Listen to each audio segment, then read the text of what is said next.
The Great Pyramid was built with 2 million stone blocks, each weighing several tons. How did people move them without cranes or trucks? This is one of history's most captivating puzzles, and its answer reveals a lost world of genius. By the end of this journey, you will understand the forgotten principles that allowed our ancestors to perform miracles of engineering. We will explore how entire societies cooperated to drag stones across deserts, and how a single man might have secretly moved 1,000 tons of rock. What forgotten piece of human ingenuity do you think we have lost to time?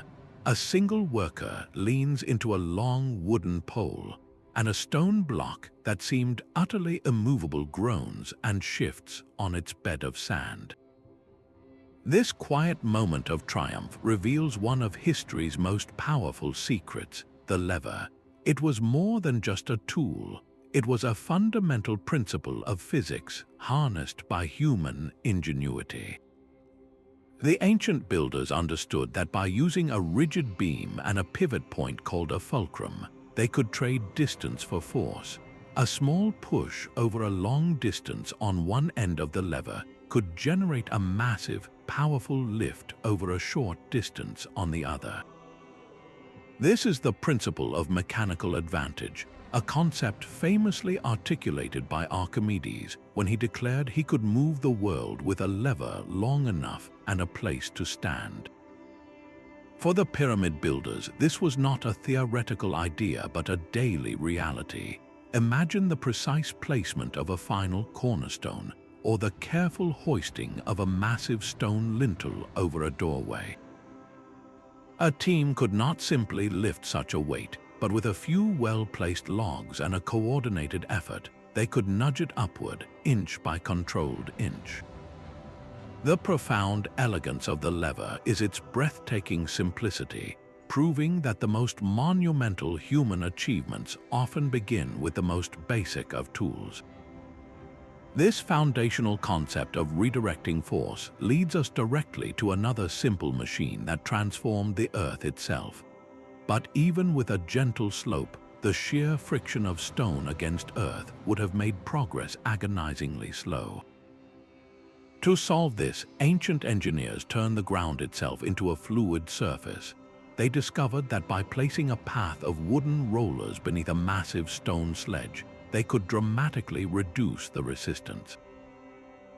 Think of it like this: trying to push a heavy box across a rough carpet is incredibly difficult, but put that same box on a dolly with wheels and it glides with ease. For civilizations without the wheel in this form, the solution was a continuous track of logs. As the sledge moved forward, workers at the back would rush to retrieve the rollers that emerged and place them back in front, creating an endless moving road of wood. This simple yet brilliant system meant that a team of workers could pull a staggering weight, perhaps only needing to overcome a force equivalent to 1% of the stone's total mass. The crunch of wood under immense pressure and the synchronized chants of the laborers would have been the soundtrack to this monumental effort. So, with ramps to conquer height and rollers to conquer friction, what was the final ingredient that gave these builders the raw pulling power to move mountains of stone? The sound of water splashing onto sun-baked wood might seem trivial, but for ancient engineers, it was the sound of a problem being solved. While a sledge carrying a colossal statue was a start, the friction between its wooden runners and the ground was still immense. Their brilliant solution was to turn the Earth into a slick surface. Researchers have demonstrated that dampening the sand or clay path in front of a sledge acts as a perfect lubricant. The water pulls the sand grains together, creating a firm yet surprisingly slippery surface that prevents the sledge from digging in. This simple act of pouring water could cut the required pulling force by half, meaning a team that once struggled to move a 10-ton block could now manage 20 tons with the same effort. But the innovation did not stop there. By combining this lubricated path with a track of wooden rollers placed underneath the sledge, they achieved a masterstroke of efficiency. Now the stone was not just sliding, it was rolling. The crushing resistance of sliding friction was replaced by the far gentler rolling friction of logs turning under the weight. Imagine the coordinated rhythm, the sledge inching forward as workers constantly cycled the rear logs to the front, creating an endless, mobile roadway. This powerful combination of sledges, water, and rollers transformed impossible hauls into manageable tasks, allowing multi-ton stones to glide across the desert like boats on a river. Yet this method solved the puzzle of distance, not the ultimate challenge of elevation. How did these same principles scale to lift the pyramid's highest stones into the sky? A 700-ton granite obelisk represents a weight so immense that no land-based method could realistically carry it across hundreds of miles. So ancient engineers turned the landscape itself into a solution, using the natural highways provided by rivers. The annual flood cycle was not a disaster to be endured but a powerful tool to be harnessed. As water levels rose, specially constructed barges, built with incredible strength to bear the impossible load, were maneuvered alongside the quarries. The principle of buoyancy did the heavy lifting, with the water itself supporting the colossal weight of the stone. What was an unmovable mountain on land became a floating island on the river, guided by teams of rowers or simply carried by the gentle current. For an even more direct route, civilizations invested immense effort in digging canals, creating artificial rivers that linked the quarry's mouth directly to the main waterway. This formed a seamless, efficient logistical chain, from the moment the stone was freed from the earth to its final journey to the temple walls. This mastery of hydraulics was the silent, flowing force behind the grandest Egyptian temples and the Roman Empire's astonishing importation of obelisks across the Mediterranean. But these stones did not move themselves. Who were the people that provided the immense, coordinated effort required to turn these engineering principles into reality? The rhythmic pull of a rope and the synchronized chant of 1,000 voices was the true engine that moved mountains of stone. Far from the popular image of a suffering mass of slaves, the true builders were often a highly organized, state-sponsored workforce of skilled laborers. In ancient Egypt, for example, the annual flooding of the Nile left farmers with fields submerged for months. This period of natural downtime was harnessed by a sophisticated administration that provided a different kind of work. Records detail a system of rotating crews, organized into teams with proud names like the Friends of Khufu. These were not forced laborers but participants in a vast national project, compensated with wages of bread, beer, fish, and cloth. This social machinery was the true wonder. The ability to house, feed, and coordinate the efforts of thousands of people for decades required an administrative genius that rivals the engineering. It was this human organization that breathed life into the ramps and sledges, turning clever ideas into enduring monuments. The real machine was not made of wood or rope, but of community and shared purpose. Yet, every coordinated team needs precise tools to execute their vision. How did these workers transform rough quarried stone into the perfectly fitted blocks we still marvel at today? The quarry was the birthplace of every monument, a landscape of raw potential waiting to be unlocked. Before a single stone could begin its journey, it had to be separated from the earth with surgical precision. The ancient quarriers possessed an almost intuitive understanding of the rock itself, reading the stone like a map to find its hidden weaknesses. They would seek out natural fracture lines and bedding planes, the same faults that nature uses to break mountains down over millennia. With this knowledge, they could direct the stone to break exactly where they wanted. Their tools were simple but devastatingly effective. A worker would swing a hard dolerite hammerstone, pounding a consistent groove along the intended line of separation. This was not brute force, but a controlled process of persuasion. Next, they would insert dry wooden wedges into this man-made fault. The real magic happened when they poured water over the wood. As the wedges absorbed the moisture, they swelled with tremendous, relentless pressure. This force, harnessed from the simple physics of expansion, would travel through the stone and coax it apart along a perfectly straight line. The sound of the rock cracking was the sound of a new block being born, its dimensions already defined by the quarrier's careful planning. This method of expansion by water and wood was a masterclass in efficiency, creating minimal waste and preserving the precious stone. It demonstrated a profound, practical science that turned the Earth's own materials into the building blocks of civilization. With the stone now free, the true test of logistics could begin, moving these perfect blocks from the quiet of the quarry to the heart of a rising empire. Edward Leedskalnin stood only 5 feet tall and weighed barely 100 pounds, yet he single-handedly moved stones heavier than those in the Great Pyramid. In the sweltering heat of 1920s Florida, this quiet Latvian immigrant began a project that would baffle engineers for a century. Working almost exclusively under the cover of night, he quarried, carved, and positioned over 1,000 tons of massive coral rock to build what he called his castle. The site features a perfectly balanced 9-ton gate that a child can push open, towering obelisks and intricate furniture all carved from solid stone. When asked how he managed such feats alone, he would only say that he understood the laws of weight and leverage.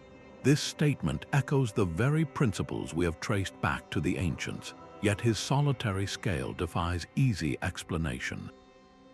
His methods were so secretive that witnesses saw nothing but the results, the gradual, silent accumulation of megaliths. This led to theories that border on science fiction, suggestions of anti-gravity devices or forgotten acoustic technologies that could make stone float. Most practical engineers, however, point to a more grounded, though no less brilliant, answer. They propose he likely employed an intricate system of block and tackle pulleys, tripods, and winches, using mechanical advantage to multiply his own limited strength. He may have used a simple tripod and chain hoist to lift blocks, and wooden rails and pipes as rollers to move them inch by painstaking inch. The true genius of Coral Castle may not be in supernatural secrets, but in one man's profound rediscovery and relentless application of ancient, fundamental principles. It stands as a haunting modern echo of the same mysteries we find at Giza and Stonehenge, a powerful reminder that the most profound knowledge is sometimes not lost, but simply waiting to be remembered by a determined individual. Deep in the humid jungles of Costa Rica, a different kind of ancient mystery lies half buried in the earth. Scattered across the landscape are hundreds of massive stone spheres, some as large as small cars and weighing over 15 tons. Their surfaces are unnervingly smooth, their shapes so geometrically perfect they seem to defy the chaotic wilderness that surrounds them. Carved from a brutally hard rock called granodiorite, these spheres were not placed by nature's random hand. They are the products of immense human effort, yet their creators left behind no written language, no grand cities, only these silent, enigmatic orbs. Indigenous oral traditions speak of them as gifts from the gods or as navigational aids from a lost world, but the physical truth of their creation is a story written in stone itself. Without metal tools, how do you shape one of the hardest stones on Earth into a flawless sphere? Archaeologists believe the process began with a profound understanding of the material. Artisans likely identified a large boulder and then used a technique of controlled fracturing, perhaps by building a fire against the rock and then rapidly cooling the surface with water. This thermal shock would create a network of fine cracks, allowing them to break away large, unwanted portions. Once a rough ball was achieved, the real work began. For months or even years, a craftsperson would sit with the stone, patiently pecking at its surface with a hammerstone made of the same hard granodiorite. Each tiny impact would crush a minuscule grain of the rock, slowly, incrementally grinding the form toward perfect sphericity. It was a monumental act of persistence, a conversation between human will and unyielding stone. But creating the sphere was only half the battle. The greater puzzle was moving these multi-ton perfect shapes through miles of nearly impenetrable rainforest without wheels or large animals to help. This suggests a mastery of the local environment that rivals the engineering. Builders may have used wooden sledges and rollers, navigating carefully constructed earthen ramps to cross uneven terrain. They likely understood the very lay of the land, using gentle slopes and riverbanks to their advantage, employing ropes and leverage to guide the spheres on their slow, deliberate journey to their final, mysterious resting places.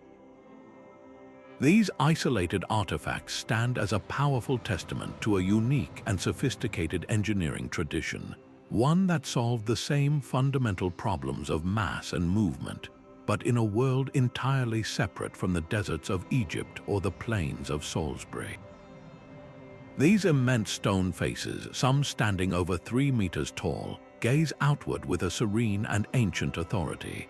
Each one is a portrait, a ruler or a deity carved from a single, brutal block of volcanic basalt, a material as hard as it is heavy.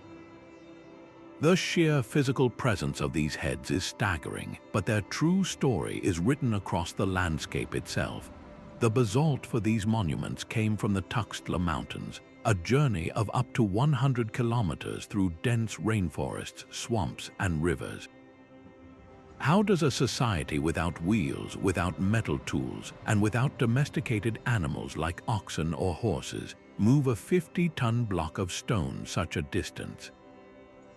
The answer reveals a society that was master of its environment. Scholars propose a 2-stage journey that was a masterpiece of logistics. The first leg likely involved moving the rough quarried block down from the mountains using a system of ropes, wooden sledges, and rollers, much like the methods used elsewhere. But the true innovation came in navigating the watery world of the Olmec heartland. The quarries were strategically located near the headwaters of the Coatzacoalcos River and its tributaries. Once the colossal stone was eased onto a massive, specially built raft, the river itself became the primary highway.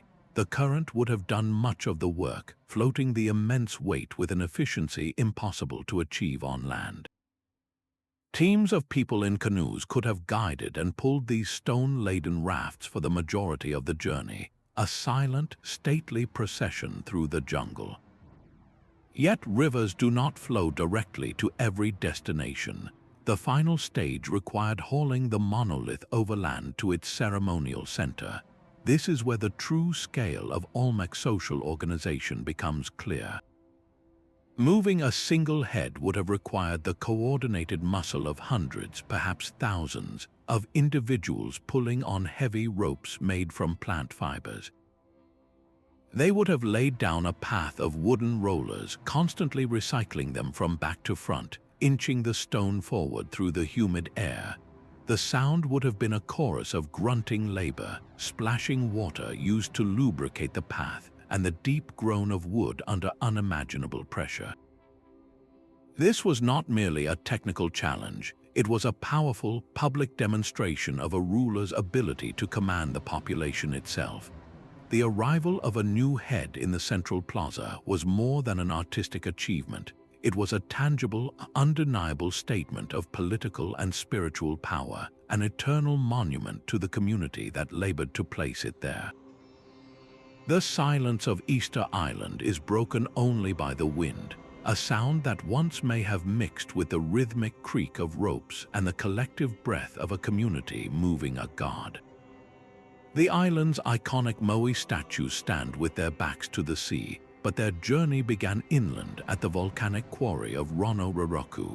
Here, hundreds of these colossal figures were carved, some towering over 30 feet tall and weighing more than 80 tons. For decades, the accepted theory was a familiar one, that the islanders used a system of log rollers and wooden sledges to drag the giants to their coastal altars. Yet this explanation always contained a troubling paradox. Easter Island is famously barren, a landscape largely devoid of the very trees needed to produce the vast quantities of lumber such a method would demand. This contradiction sparked a radical rethinking of the problem, leading to a hypothesis as elegant as it is astonishing: the idea that the Moai did not slide or drag but walk. This walking theory transforms our mental image of the transport process entirely. Instead of lying flat on a sledge, the statue remains upright. Teams of ropes are attached at the head and base, and with a careful, coordinated rocking motion, workers would shift the massive center of gravity from one side to the other. With each rhythmic tilt, the statue is edged forward in a controlled, upright shuffle. It is a technique not unlike the way you might maneuver a heavy wardrobe by tipping it from one corner to the next. This method, known as dynamic walking, leverages the statue's own weight and momentum, turning its immense mass from a burden into an advantage. The required force is not a continuous, brutal pull against friction, but a series of short, powerful tugs in perfect syncopation. Experimental archaeology has given life to this theory. Researchers and enthusiasts have successfully replicated the process using concrete replicas of the Moai. With a relatively small team of just 18 people and 3 sturdy ropes, they demonstrated that a multi-ton statue could be walked hundreds of yards in a day. This method elegantly solves the resource puzzle, requiring no vast forest of logs, only strong ropes made from the island's resilient tree bark. It suggests a society that found a profoundly intelligent solution within the limits of their environment, a testament to human adaptability. The walking Moai theory is more than just a new technical explanation. It is a powerful reminder that the answers to ancient mysteries often lie not in what we assume they lost, but in the clever, unexpected ways they used what they had. It challenges us to look past our most basic assumptions about the past and consider that the truth can sometimes be found in a simple, rhythmic sway. At Baalbek, the scale of ambition becomes almost incomprehensible. In the heart of modern Lebanon, the Roman temple complex stands as a testament to a civilization that refused to accept physical limits. Here you find the trilithon, 3 colossal stones forming a foundation wall, each one an estimated 800 tons of solid limestone. To stand beside them is to feel dwarfed not just by their size, but by the sheer audacity of their placement. Yet these giants were not the ultimate achievement. Just a quarter-mile away in an ancient quarry rests the true monarch of moved stone. Known as the Stone of the Pregnant Woman, this single, partially extracted block weighs an almost mythical 1,650 tons. It is the largest known block ever quarried by human hands, a project that was started but never finished, leaving us with a perfect snapshot of the process frozen in time. Moving such a mass required an orchestration of force on an industrial scale. The Romans almost certainly employed a system of monumental levers and capstans. Picture a forest of massive wooden beams, each one acting as a lever to nudge the stone upward, placing wooden cribbing underneath to hold each tiny gain in height. Once the block was raised onto a weighting sledge, the real work began. Teams of hundreds of men or oxen would have walked in endless circles, hauling on ropes wound around the massive drums of capstans. This created a powerful mechanical winch, a device that traded speed for immense pulling force. Every movement would have been a matter of inches, a chorus of creaking wood and straining ropes, a day's labor resulting in progress measurable in feet. The true marvel, however, lies not just in the movement but in the placement. The stones of the trilithon were set with a joint so precise that you cannot slide a knife blade between them. This millimeter-perfect fit, achieved on blocks the size of small houses, indicates a level of surveying and execution that pushes the very definition of pre-industrial engineering. This was not rough construction scaled up. It was a refined mathematical art practiced on a gargantuan canvas. The methods perfected here represent the absolute pinnacle of ancient heavy lifting, a symphony of simple machines and human coordination that has never been surpassed. Yet, for all their power, these methods relied on a fundamental principle of physics, a rule that governs everything from a child's seesaw to the movement of a mountain. The Great Pyramid's northern face aligns with the celestial pole with a precision that would challenge modern engineers. This was not a fortunate accident, but the result of meticulous observation, a nightly dialogue between the builders and the stars. To achieve such accuracy, they turned to the heavens as their ultimate reference point, using simple yet brilliant tools.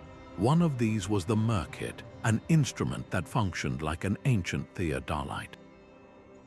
It consisted of a horizontal bar with a plumb line hanging from it, allowing a priest or surveyor to sight specific stars as they crossed the meridian. By tracking the rising and setting of a circumpolar star, they could trace a perfect north-south line across the desert floor. Another tool, the gnomon, was little more than a vertical stick. By marking the shadow it cast at different times of day, they could determine due east and west with astonishing reliability on the equinoxes. This celestial planning was the invisible blueprint for the entire project, a grid of perfect lines etched into the sand long before the first foundation stone was laid. It transformed a chaotic construction site into a coordinated machine, where every team knew exactly where to build and how their work fit into the grand design. This shared, precise orientation meant that crews working on opposite corners of a massive base were, in fact, building toward the same unified goal. The spiritual significance of connecting a pharaoh's tomb to the eternal stars is profound, but the practical necessity was just as critical. A structure this immense, built over decades, could not tolerate even a slight cumulative error. A misalignment of a single finger's breadth at the base would have grown into a catastrophic shift hundreds of feet up. Their success in avoiding this fate stands as a silent testament to a forgotten science, a geometry written in the sand and confirmed by the unwavering turn of the night sky. While the principles of leverage and logistics moved the stones, it was the quiet, persistent work of metal that gave them their final form. The creation of the tools that shaped these monuments is a story of fire and ingenuity, centered on a technique known as lost wax casting. This process began with an artisan crafting a perfect model of a chisel or a drill bit entirely from beeswax. This delicate wax original was then carefully encased in a thick jacket of clay, creating a ceramic shell. The entire assembly was then placed into a fiery kiln. The heat served two purposes. It hardened the clay into a durable mold, and it melted the wax inside, which drained out through a small channel, leaving behind a perfect, hollow negative of the tool. Into this waiting cavity, a craftsman would pour glowing, liquid bronze. Once the metal cooled and solidified, the clay mold was broken away, revealing a solid, detailed metal object, an exact replica of the original wax model. These bronze and copper tools were softer than modern steel, but they were far from ineffective. The ancient masons wielded them with a deep understanding of their materials.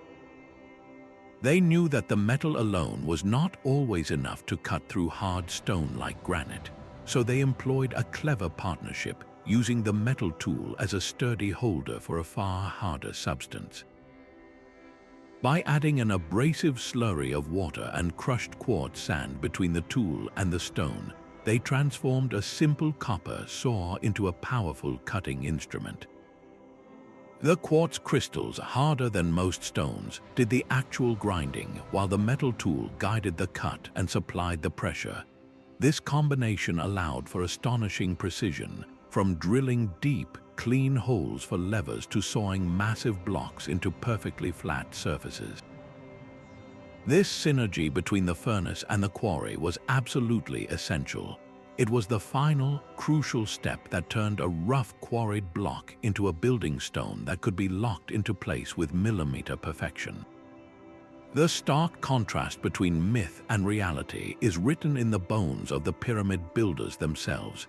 Just beyond the Giza plateau, archaeologists have uncovered the simple, respectful tombs of the very workers who raised these eternal monuments. Their remains tell a story not of brutal oppression, but of a community that was cared for. The skeletal evidence reveals healed fractures that were skillfully set, and they show signs of a diet rich in meat and fish, a luxury far beyond the reach of common slaves. These individuals were not disposable labor, they were honored participants in a national endeavor. This was the essence of a sophisticated system known as corvée labor, a form of civic duty that harnessed the natural rhythms of the land. Each year, the Nile's flood submerged the farmlands for months, creating a period of enforced idleness for the agricultural population. The state provided a purposeful alternative. Farmers would travel to the construction site, where they were organized into rotating crews with names like the Vigorous Gang or the Friends of Khufu. In exchange for their service, they received ample rations of bread, beer, clothing, and a place in a grand social project. This was more than just work, it was a sacred contribution to maintaining the cosmic order, a collective act that secured the glory of the pharaoh and the stability of the kingdom. The true foundation of the Great Pyramid was not just limestone, but this powerful social contract. It transformed an impossible physical challenge into a unifying cultural achievement, proving that the most enduring structures are built not just with stone, but with shared purpose. The seamless perfection of an Inca wall is a mystery that deepens the longer you look. At sites like Sacsayhuaman, colossal stones with complex, interlocking shapes fit together without a trace of mortar. The joints are so tight that not even the thinnest blade can pass between them. This polygonal masonry presents a puzzle that goes beyond simple construction. How could a civilization without iron tools or the wheel achieve such impossible precision? One explanation points to a process of immense patience, a method of trial and error that was anything but random. A massive stone would be roughly shaped and then maneuvered next to its neighbor. The builders would then mark the points of contact, carving away only the specific areas that prevented a perfect fit. They would repeat this delicate dance, lifting, lowering, and carving again, until the two stones settled together as if they were a single, continuous piece of rock. It was a three-dimensional jigsaw puzzle executed on a gargantuan scale. Yet another theory, more speculative but endlessly fascinating, suggests the Inca may have possessed a lost botanical knowledge. Oral traditions speak of a liquid derived from certain local plants, a substance that could temporarily soften the surface of the stone, making it pliable enough to mold and shape against its neighbor. While modern science has not confirmed such an agent, the theory speaks to the depth of their perceived mastery over the natural world. Regardless of the exact technique, the ultimate genius of these walls is not just in their fit, but in their function. The irregular, interlocking blocks create a structure that is dynamic and flexible. When the earth trembles during an earthquake, a rigid wall would crack and crumble. But an Inca wall shifts and settles, the stones dancing together, absorbing and dispersing the seismic energy. They have stood for centuries not in spite of the earthquakes, but because of them, a testament to an intuitive and profound understanding of engineering written in silent, immovable stone. A Viking longship gliding across a frozen field is a sight that defies expectation. This was not a mistake, but a masterstroke of environmental engineering. In the harsh Scandinavian winter, the Norse turned their greatest challenge, the cold, into their most powerful tool. To move massive stones for their burial monuments and settlements, they would construct a track of wooden logs and then patiently pour water over it, layer by layer, until a smooth, solid road of ice was formed. A heavy load placed on a sledge, or sometimes even on the robust hull of an actual ship dragged onto land, would then encounter almost no friction on this slick, manufactured surface. What would have been an impossible haul through summer mud became a manageable, almost graceful, slide across the winter landscape. This brilliant adaptation reveals a universal truth about these ancient builders. They were not just fighting their environment with brute force, they were listening to it, learning its rhythms, and harnessing its inherent properties to achieve their goals. The ice was not an obstacle to be overcome. It was a temporary highway laid down by nature itself, waiting for a clever mind to use it. The Greeks saw a problem and reimagined the rope itself. While others relied on raw manpower, a mind focused on the simple act of pulling and saw a way to multiply it. The answer was the compound pulley, a system where one rope is threaded through multiple wheels, each one redirecting the force. With every additional pulley added to the system, the lifting force is dramatically multiplied, though the rope must be pulled a much greater distance. It is the ultimate trade of effort for power, a principle of physics harnessed with elegant complexity. This intellectual leap meant that a small team of workers, pulling in unison on a single rope, could hoist a weight that would have required a crowd just moments before. But it was the Romans, master engineers of practical application, who took this brilliant idea and built a machine around it.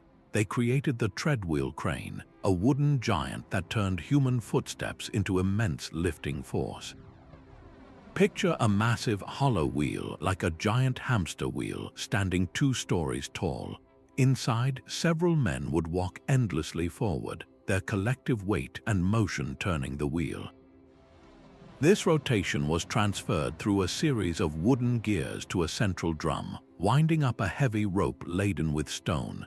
The genius was in the gearing, a mechanical reduction that translated the steady, plodding pace of the walkers into a slow, powerful, and controlled lift. The rhythmic, echoing footsteps from within that wooden shell were the heartbeat of Roman construction. This machine did not just replace men pulling on a rope, it organized and amplified their effort with breathtaking efficiency. It was this technology that raised the towering columns of the Pantheon, each one a solid piece of granite swung perfectly into place. It allowed for the construction of multi-story apartment buildings, or insulae, changing the very skyline of ancient cities. This was the pivotal shift from relying solely on coordinated manpower to harnessing the principles of machine power, a leap in thinking that would shape the physical world for centuries to come. A farmer along the Nile dips a bucket into the river with effortless grace, using nothing more than a long pole and a lump of mud. This simple irrigation tool, the shadoof, holds within its design a secret that would help lift the stones of empires. Its genius is the counterweight, a mass that balances the load, making the heavy feel light. Ancient engineers looked at this everyday device and saw a principle they could scale to a breathtaking degree. By attaching a massive stone or a container filled with rubble to one end of a stout wooden beam, they created a primitive but powerful crane. The counterweight did the bulk of the work, dramatically reducing the muscle needed from the workers who pulled the other end. This was not about creating complex machinery, but about understanding a fundamental truth of physics, that balance could be engineered. A team that might struggle to lift a 1-ton block directly could now manage it with a controlled, rhythmic pull, guided by the steady force of the counterweight. This process of observation and adaptation is a timeless thread in the story of innovation. It shows us that the solutions to our grandest challenges are often hidden in the quiet efficiency of the tools we use every day. The same principle that lifted water for a single field was in essence the same idea that helped lift stone blocks for a temple wall.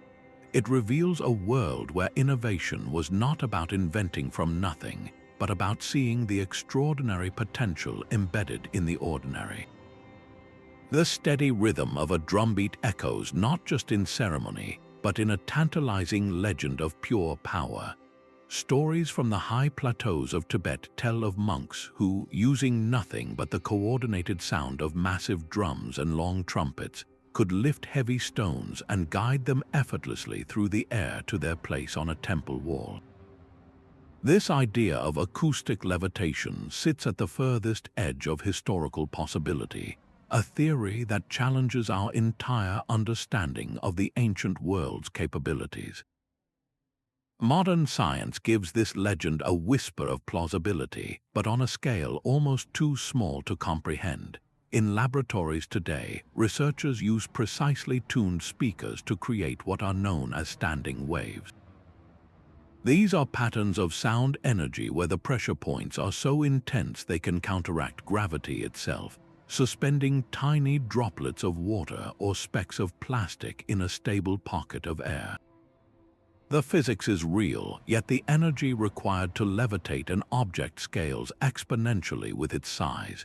To suspend even a 1-kilogram stone would demand a sound source of deafening, destructive intensity. So where does this leave the legends? They force us to confront the limits of our own assumptions. Perhaps the ancients discovered a resonant frequency unique to a specific type of stone, a hidden vibrational key that could momentarily nullify its weight within a carefully constructed acoustic chamber. There is no tool mark or artifact to prove such a technology existed, no lever or pulley made of sound. These stories remain in the realm of captivating speculation, a testament to humanity's enduring desire to believe that our ancestors unlocked secrets of the natural world that we have since forgotten. They remind us that the line between myth and lost science is often drawn not by what is impossible, but by what we have yet to rediscover. The deep, resonant lowing of an ox was often the bass note to the chorus of human labor. While the strength of a community was the true engine of construction, ancient engineers learned to harness another powerful force, the immense, steady power of domesticated animals. Across the ancient world, oxen and donkeys became living machines, their sturdy frames and patient natures perfectly suited to the slow, grueling work of moving stone. A team of oxen yoked to the heavy ropes of a sledge could pull loads that would exhaust a human crew, allowing for longer, more sustained hauls across the desert or through a quarry. Their role expanded beyond mere dragging, as their strength was also channeled into turning the massive capstans and windlasses that powered Roman cranes, walking an endless circle to wind a thick rope onto a drum, lifting stones high into the air with a force no human team could match. This was not a simple substitution of animal for man, but a sophisticated integration that required deep expertise in animal husbandry and training. The overseers needed to know how to care for these valuable assets, how to manage their diets, and how to direct their efforts without causing them harm. The use of draft animals represented one of humanity's first steps toward true mechanization, a way to amplify the power available to a project manager beyond the limits of human muscle alone.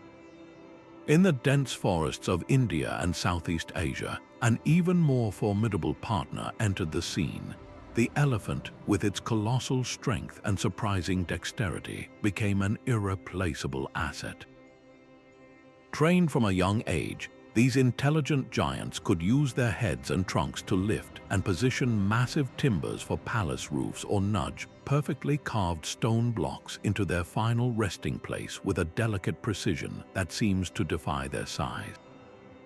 The sight of an elephant at work was a demonstration of raw power seamlessly directed by a bond of trust between the animal and its mahout, its human guide. This partnership added another complex layer to ancient logistics, a living, breathing component in the grand equation of construction. The integration of animal power was a testament to the ancient world's ability to see potential in the world around them, to forge alliances with other species and channel their innate abilities into a shared, monumental purpose. A stone cart loaded with marble for a new temple did not simply travel on dirt. It glided along a precision-engineered surface. The famed Roman roads were the empire's true skeletal system, a network of stone and purpose that carried far more than just marching legions. These were the vital arteries for moving the very bones of civilization, the massive stones that would become temples, aqueducts, and monuments. Their construction was a masterpiece of foresight, built not for a season but for centuries. The process began with digging a deep trench, then carefully layering large stones for a foundation, followed by rubble and gravel, all bound together with a final surface of tightly fitted paving stones. This created a stable, durable, and remarkably level pathway, a critical advantage when moving multi-ton blocks on heavy wooden carts. The constant jolting and sinking that would have destroyed a load on a dirt track were virtually eliminated here. This engineering triumph effectively shrank the vast empire, turning a journey from a distant quarry into a predictable, manageable operation. A load of stone that might have taken months to drag across muddy, uneven ground could now be hauled directly to a construction site in a fraction of the time. This infrastructure was the silent, unsung hero behind the rapid rise of Roman cities, a logistical framework so effective it made the impossible seem almost routine. Yet, even with the perfect road, the cart itself had to be reinvented to bear these impossible weights. A society's deepest beliefs are carved not in words, but in the weight of the stones they chose to move.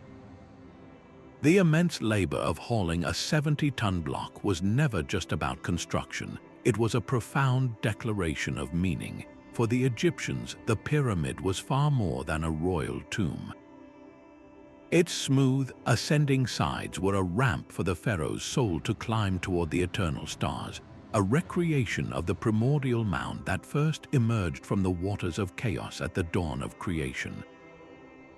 Every stone placed was a step in maintaining cosmic order. Similarly, the great stones of Stonehenge were precisely arranged to capture the solstice sun, a giant astronomical clock that connected the rhythms of the human world to the divine machinery of the heavens. To move these stones was to literally bring order out of chaos, to tether the unpredictable earth to the perfect, predictable cycles above. This spiritual imperative was mirrored by a powerful political one. A king or chieftain who could command the movement of mountains was demonstrating an undeniable authority. The ability to mobilize thousands of people, to feed them and coordinate their efforts for decades, was the ultimate proof of power. The monument itself became a permanent, unarguable statement of that leader's right to rule and the community's collective strength. The stone was both a spiritual anchor and a political tool, its physical mass giving weight to abstract ideas of unity, devotion, and control. The engineering marvel was therefore not separate from its purpose. It was the very thing that made the purpose real. This fusion of muscle and meaning transformed back-breaking labor into a sacred act, making the impossible effort not just practical, but essential for the soul of the civilization itself. But how can we move from compelling theories to proven fact? The answers are now being carved from stone and wood in a modern field known as experimental archaeology. Here, historians and engineers abandon their textbooks and get their hands dirty, attempting to recreate ancient methods using only the tools and materials that would have been available thousands of years ago. In one landmark project, Egyptologist Mark Lehner and stonemason Roger Hopkins led a team to build a small, 6-meter pyramid. They quarried the stone with dolerite hammers, transported it on wooden sledges, and hauled it up earthen ramps. This hands-on effort provided the first real-world data on the immense labor and precise coordination required, suggesting that a large workforce, organized into efficient teams, could have built the Great Pyramid in a single human lifetime. Another dramatic experiment, filmed for Nova, tackled the puzzle of raising a towering obelisk.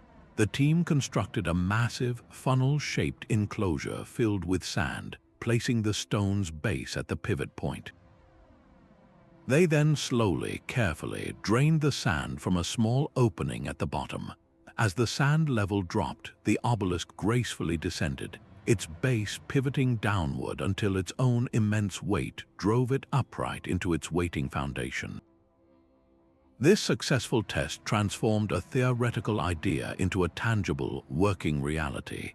These experiments do more than just prove a technique is possible. They ground our understanding in the gritty, practical reality of the ancient world. They reveal the subtle challenges and the quiet moments of ingenuity that no blueprint can ever capture, giving us the closest thing we will ever have to a time machine, allowing us to stand shoulder to shoulder with the builders themselves. These ancient builders left us more than just silent stone monuments. They left a blueprint for human ingenuity that remains startlingly relevant. The principles they mastered, the elegant dance of leverage and the simple genius of reducing friction, are not just historical curiosities. Modern engineers actively study these methods, seeking insights for a world increasingly concerned with sustainability. In an era of complex machinery and high energy consumption, the ancient approach offers a powerful lesson in achieving monumental results with limited resources.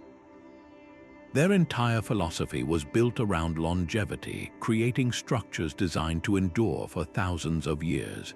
This stands in profound contrast to our own culture, where so much is built with a much shorter lifespan in mind. The pyramids were not disposable, they were eternal statements. By unraveling the mystery of how they moved mountains without modern technology, we are not just solving an archaeological puzzle. We are rediscovering the immense value of patience, of deep observation, and of working in harmony with the natural world rather than constantly fighting against it.